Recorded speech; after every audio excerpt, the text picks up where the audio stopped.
किसी आदमी को यदि आप एक दिन 200 रुपये मुफ्त में दिए तो उससे ज़्यादा उपकार होगा, उससे वह एक दिन का भोजन कर पाएगा, उसका एक दिन का गुजारा हो पाएगा।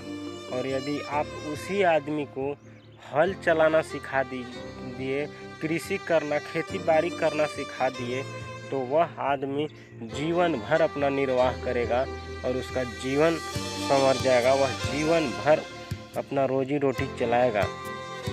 तो मनुष्य को इस बात का हमेशा ध्यान देना चाहिए कि आप उसके प्रति ज़्यादा उपकार किए कि आप उसे हल चलाना सिखा दिए, खेती बाड़ी करना उसके सिखा दिए, कृषि करना सिखा दिए, क्योंकि उस कला के द्वारा वह जीवन भर अपना निर्वाह करेगा।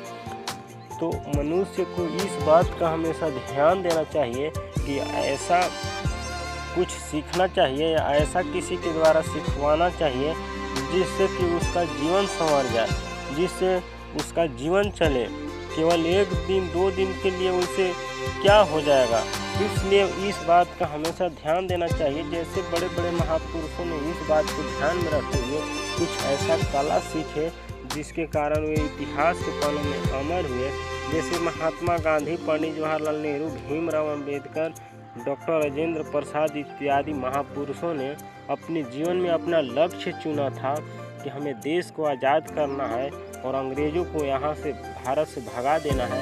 और उन्होंने अपना लक्ष्य और सपना चुनकर और अपना लक्ष्य और सपना पूर्ण किया और देश में अपना नाम इतिहास के पन्नों में अमर किया। तो वे लोग तो परोपकार के रूप में इतिहास के पन्नों में अमर हुए, देशभक्ति के रूप में अमर हुए। तो इस प्रकार मनुष्य को कोई ऐसा कला, ऐसा गुण सीखना चाहिए जिससे कि उसका जीवन निर्वाह हो और उसका जीवन में कोई बड़ा काम हो।